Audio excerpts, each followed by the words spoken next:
Welcome to Talking Carts, the Consumer Reports podcast that helps you shop smarter, save more, and feel good about every purchase. I'm Tanya Christian. And I'm Brian Vines. And this is Talking Carts.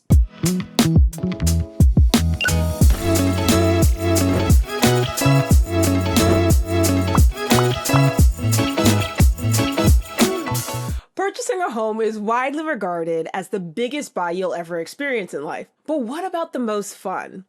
That title has to go to buying a car. Are you a little red Corvette, a pink Cadillac? Maybe you're a 90s baby in an 80s Mercedes. Well, before we shut up and drive down that freeway of love playing our Maybach music, pull on up to the bumper, baby, and let's see our senior autos reporter, Keith Berry, school you on the ins and outs of car buying in 2026.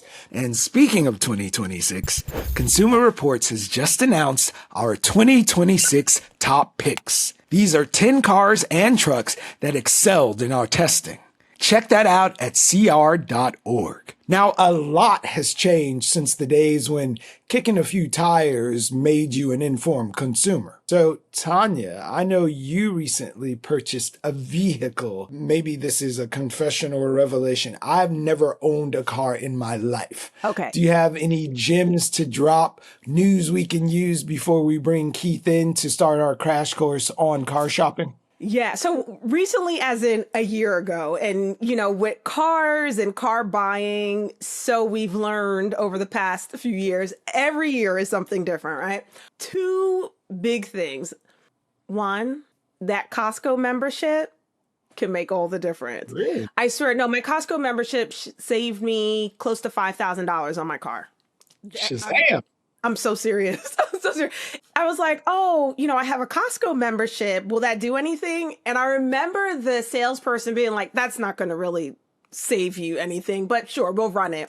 He came back. He was like, I swear it was like $4,600. Okay. And I mean, we were both shocked. But what I would say is wait until you're done your negotiating, right? So then you get that on top of what you already negotiated. The little bump. Listen, somebody right now is driving around in a $4,600 car listening to Talking Carts, and you saved the equivalent just because membership had its privileges with those folks at Costco. Wait, but I also have another tip. Huh. Because this is something that I learned. So I'll say this. I never bought a car new before. This was the first new car I bought. I've always bought used cars. And so they always came with carpet or, like the mats, the floor mats.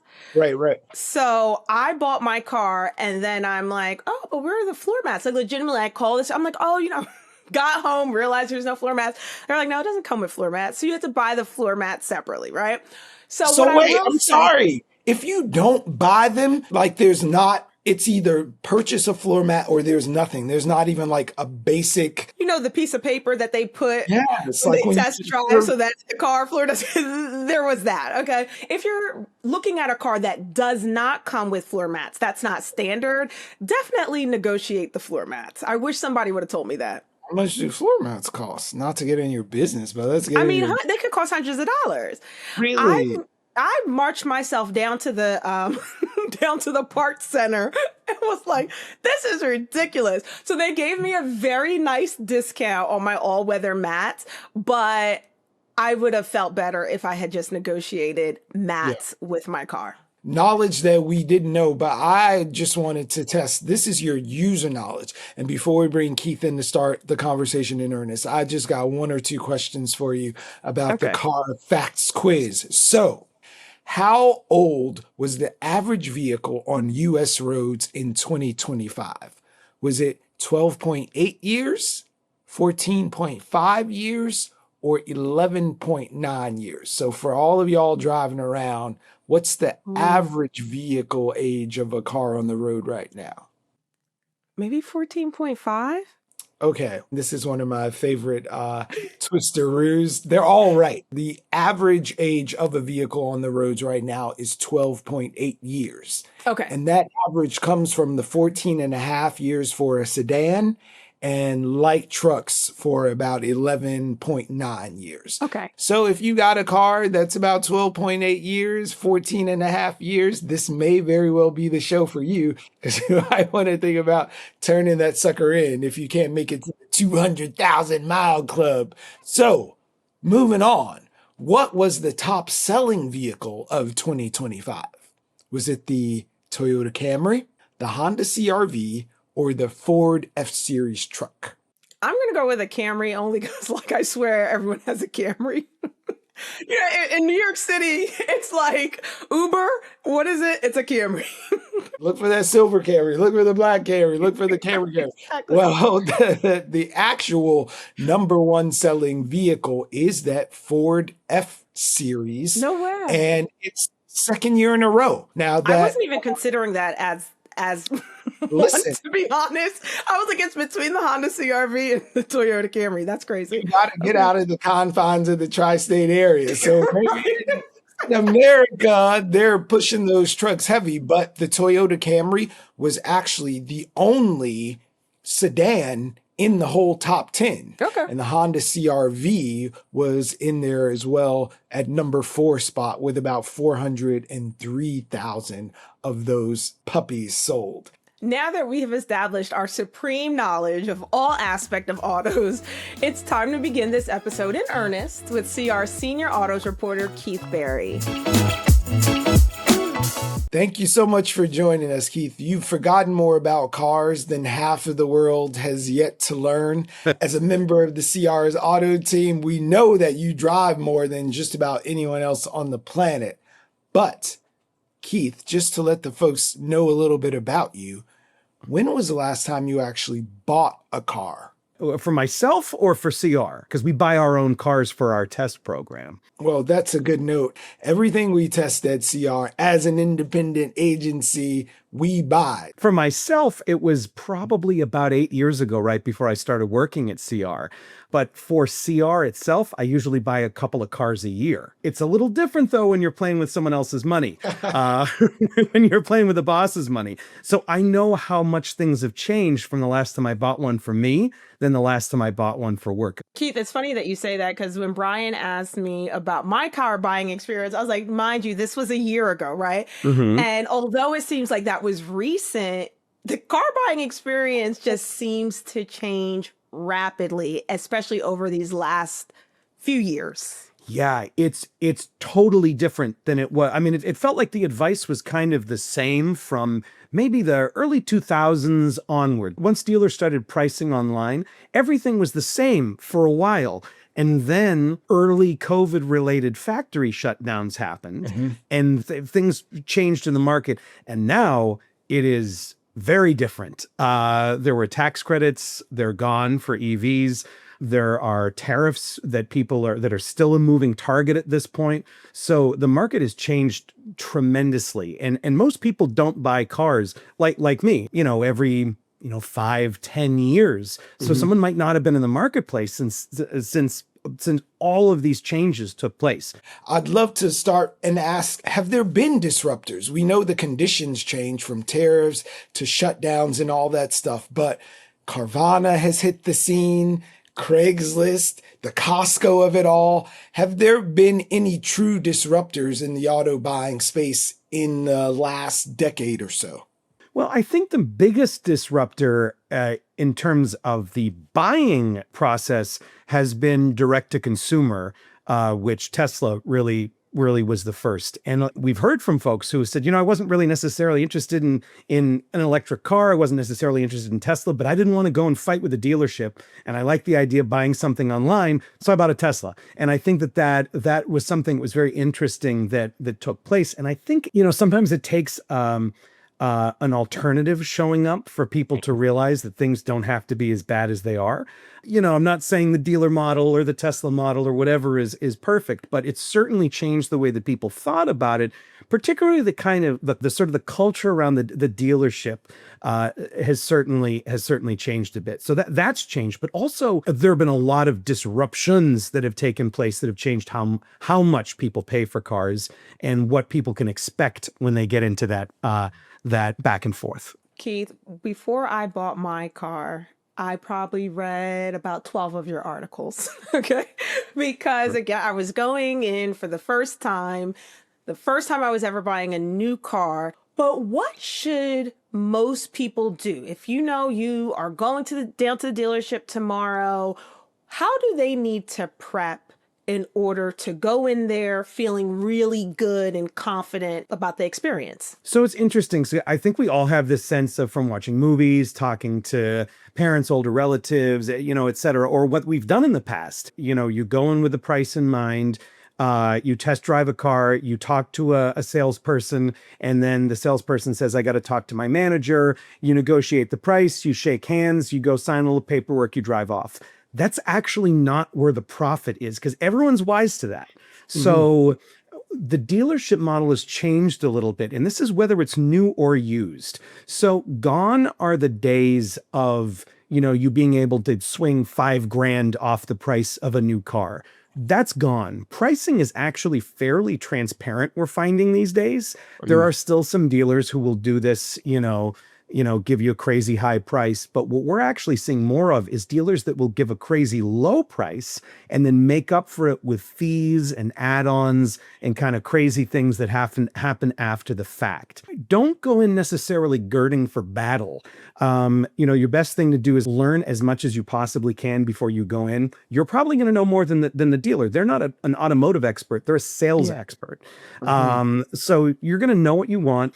But when it comes time to actually buy, I really I'd use it personally, even if I didn't work here. CR has this build and buy feature where you can put in the type of car you're going to buy, how it's equipped, your zip code, and it'll tell you what other people in your area have paid for a similar car. And normally you'll find the spread is actually pretty tight on some of those cars. So you're not going to, people aren't getting $5,000, $10,000 discounts. If it's a real popular car, they might be paying MSRP. They might be paying that sticker price. Help us wade through the alphabet soup of it all.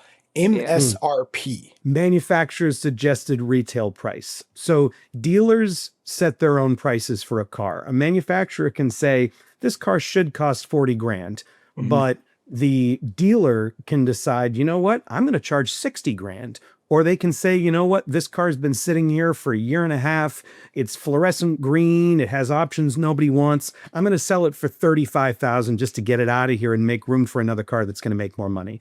So what you actually pay, that's the transaction price. But the MSRP is the manufacturer suggested retail price. So if you see, if we talk about it at CR, we'll say, it starts at 42,000 or it starts at whatever. That's usually talking about what the manufacturer suggests the dealer should charge. But dealers are independent businesses. They can do whatever they want. What are some other things people need to be aware of when they're going in? They know the sticker price, but what are those other things that kind of start to add up? What usually happens, and where dealers make most of their profit, and it's usually about, $1 or $2,000 on average, is financing. It's on extra products. It's on add-ons. It's on fees. It's on dealer added accessories. I'll break that down a little bit. What ends up happening is you shake hands with a person. They see you have a great deal. Now we just have to go in the office and talk to the F&I office, the finance and insurance offices, and we're just going to have you fill out a little bit of paperwork. That is where the dealerships make their money. F&I managers make a lot of money because they are the best salespeople in the place, and also you're not expecting to be sold at that point. You think, oh, I've bought a car. I'm going to go. I can't wait to drive it home. I just have to get through this. This couple little. And that's where they start selling you on the extended warranty. That's where they may come to you with a finance deal, with a rate. If you're financing the car, they might, go to a bank. They might get a loan at 8%, tell you, hey, we got you a great deal at 9%, and they keep that 8 to 9% difference, and that's profit for them. They might get a kickback from the bank from arranging a loan through a particular bank. So that's why it's important, if you're going to finance, before you go in, at least go to your local bank or credit union and at least get a sense of what rates are and what you qualify for. So the dealer also might have a special deal that they can get a promotional rate for you that's way lower than any bank. And as a result, you could get a better deal financing in that office. So that's something to keep in mind, is the financing. The other thing to watch out for are these sort of these fees. Now, there are some fees that you have to pay, something like a destination charge. A lot of car companies have been hiding price increases of their cars in increasing what's called a destination charge or a freight charge or transportation charge. That's basically you're paying the money that it costs for them to ship the car to the dealership. It isn't exactly that, but it's a fee that you have to pay. You can't take that off. You can't take off taxes. You can't take off certain documentation fees. If they charge one person a documentation fee, they have to charge everyone a documentation fee. But you'll see other things. You'll see something like a market adjustment. That's something on a car that might be very popular. They might say, well, this car it's the first of its kind and it's really popular. So we're going to jack up the price by $2,000, $3,000, $10,000. Wait a couple of months because that's going to come right off. And that's money that you're just going to, that's gone. You're not going to make that back on, no car is rare once it's sold.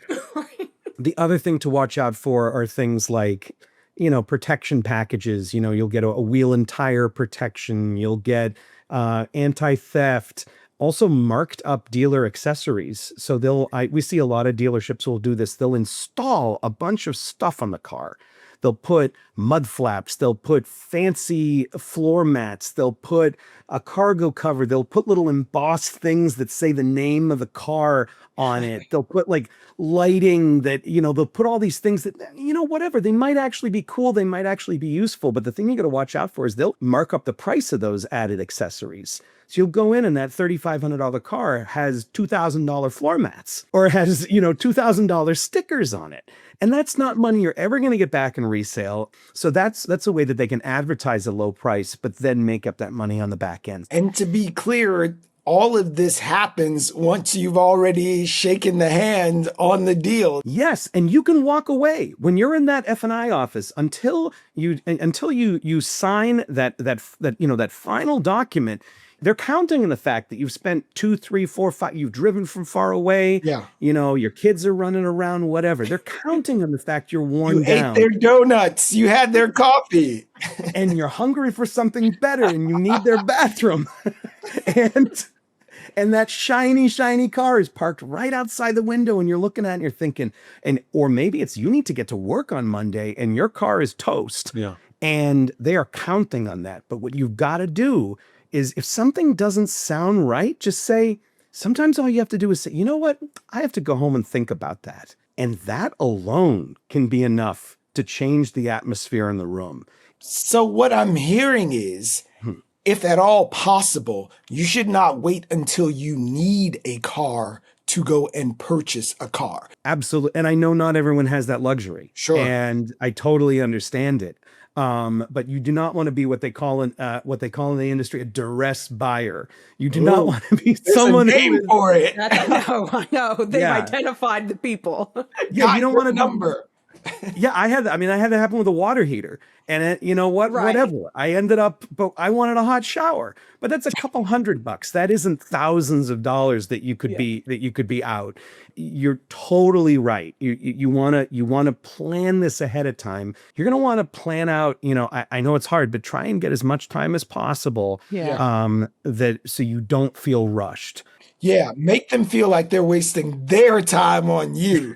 Map out the whole day and like, I got nothing but time, buddy. Bring some more donuts out here. Exactly. And obviously these are human beings. They're trying to make a living, etc. But I years ago I had a coworker somewhere else I used to work, and he was a car salesman in a prior life, and he told me what he would always say when he would go in to buy something, a car. He'd say, "Listen, I want you to make money, but I don't want you to make a lot, and I don't want it to be my money." And and I think that's kind of how you have to think of it. Like, yeah, they're gonna make money off of you. That's the point. Yeah. But the tactic is to try and catch you when you are not prepared. When they present you that extended warranty for the first time, you need to say, well, listen, I'm buying one of Consumer Reports' top-rated cars for reliability. Yeah. I don't think I'm going to need an extended warranty. Or alternatively, you could say, I'm buying one of Consumer Reports' least reliable cars and I don't care because it looks real pretty. can you take some money off the price of that extended warranty? And there are people out there who do it. I mean, some of our coworkers, they know what they're getting into. Well, make sure you drop that hot CR on them one time. Like, listen, Yeah, I'm exactly. an informed buyer. Consumer Report said ... Exactly. But Keith, now you mentioned the add-ons. There are some things like destination fees that you cannot get away from. But are there things that people can walk away from? Or those $2,000 mats you talked about? Can I say, you know what? I like the car. I'm not interested in these mats. Keep the mats. Take off the $2,000. Is there any negotiation there? Yeah, I mean, as long as it isn't screwed into the car. I mean, in some cases, there are actual changes that have been made to the vehicle. But, this happens to us all the time. When we purchase cars for Consumer Reports, there'll be a car that we look at and they'll send us the, we'll start by email and ask for an out the door price. And, usually a phone call to follow up so they know we're a real live person, because they're going to put their effort into someone who they know wants a car. They're not going to waste time. It's easy to send an email. So they're going to ignore you unless you let them know that you are interested. But when they send that, we just say, hey, I'm interested. Take this off, take that off, take that off. Sometimes, we're undercover. They don't know who we are. We have, I break out this old AOL email address. I have a Google Find number, we're anonymous until the end. Yeah. So they don't know who we are. And to be honest, sometimes they don't care. I've had someone try and scam me at the last minute and I'm like, do you realize who you're talking to here? Actually, that was a funny story. That was a dealership for a brand that I shall not mention.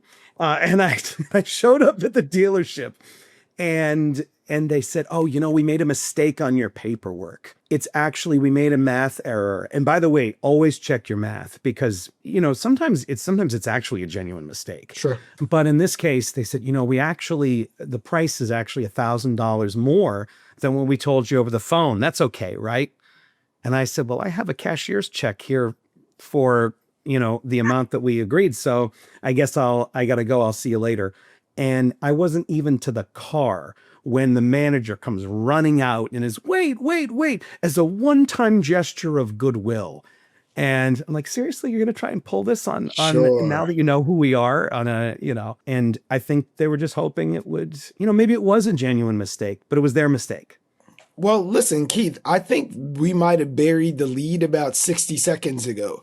Did you say you email a dealership and say, hey, give me your out the door price so I can, from the comfort of my beautiful office here, send out some inquiries to the people who I want to do business with potentially, ask them for their, what you said, out the door price, and then from there make calls based on what I think is the best offer? Yeah, I mean, that's what we do. And this is a little, car buying is a little regional and the culture is different in different parts of the country. But up here in the Northeast, that works. What you're probably going to want to do, and this is also, honestly, the fake email address and the fake phone number is a great idea. You can get a free Google Voice number and create a free email through, Hotmail or something, because you're going to get contacted by the car dealership for the rest of your life. So quarantine off a phone number and email.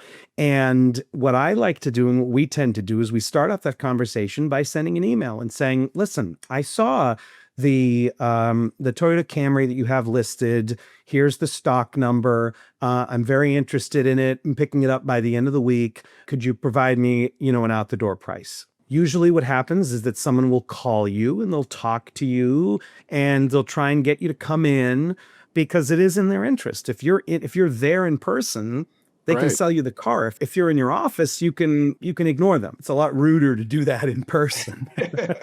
So usually what happens is there's a little back and forth, a couple of phone calls. They'll ask some questions. They'll try and qualify you. Is what they call it. They'll see, do you want to finance? We can do a better price if you finance usually, et cetera. Go back. Do you have a trade-in? And what you try and do is separate all that stuff out and say, I just want the out the door on the car.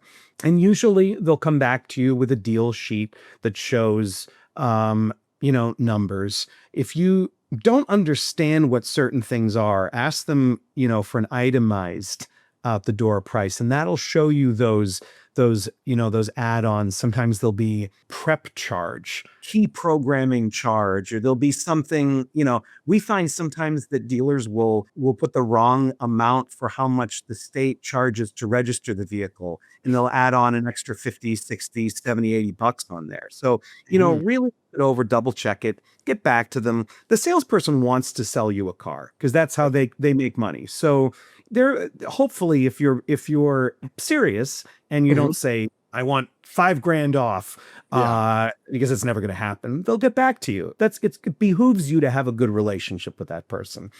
Once the number's right, schedule a time to go in and sign the paperwork. You have to show that you're serious, but still retain the ability to say no. And I find the best way to do that is in print. And I'm a person who doesn't like confrontation in person at all. I'd rather do anything than be in an awkward, write it out.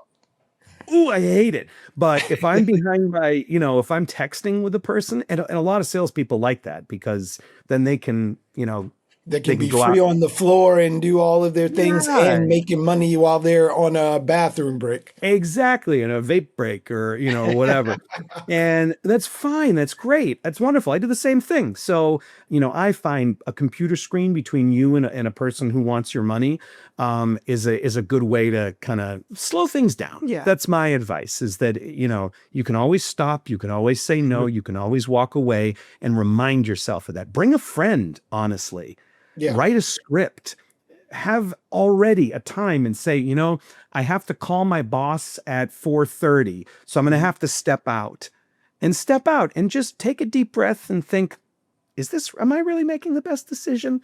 That's those are just some things you can do. Yeah. It seems like slowing things down will always advantage you as the buyer. At the very least, it'll make you feel more comfortable with your decision. Because sometimes someone can get a great deal on a car, and they can think that they've been fleeced because it left a bad taste in their mouth, and it doesn't have to be that way. So take a breath, take a beat, So Keith, if I'm in the market for a car right now, what are you suggesting? Should I go new, certified pre-owned, used? What are my options? Or lease. Yeah, so used is really interesting right now. Back in 2020, 2021, when there were shutdowns of factories, they didn't build as many cars. They didn't sell as many cars.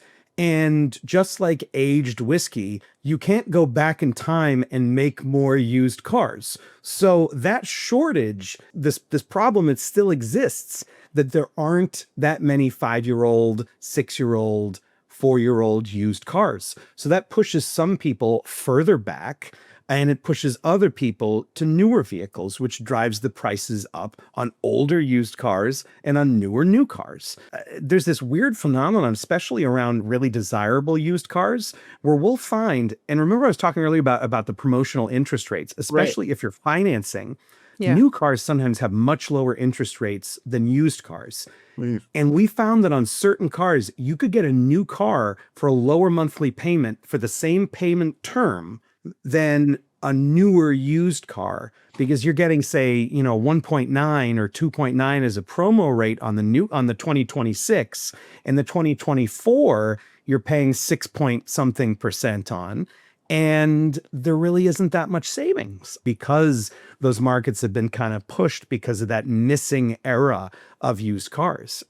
Leasing, it's not always the best financial decision, because you don't own anything in the end, and sometimes you end up paying, in your monthly payments almost as much as you'd pay to own the darn thing. It's kind of simple math. You can sit down and total your payments and then see how much that same car would be worth a few years later, and see if you make out in the end. Where it does make sense sometimes is with electric vehicles, because depreciation on them is pretty high. And also because they're a new technology, reliability isn't as good as it could be, because they're still working the bugs out. So, if you lease one, you're done. At the end of 3 years, you hand it back. You don't worry about selling it. It's not your problem anymore. Well, thank you so much, Keith, for imparting all your car knowledge on us. And hopefully everyone can go into the dealership and make a smarter, more informed decision now. I hope so. Drive safe out there. Well, that conversation was just a glimpse at some of the vast knowledge base that we have here at Consumer Reports. Now that we peel back the layers on the how, make sure to visit our colleagues at cr.org and find out the why in picking the best car for you. We'll see you next time on Talking Carts.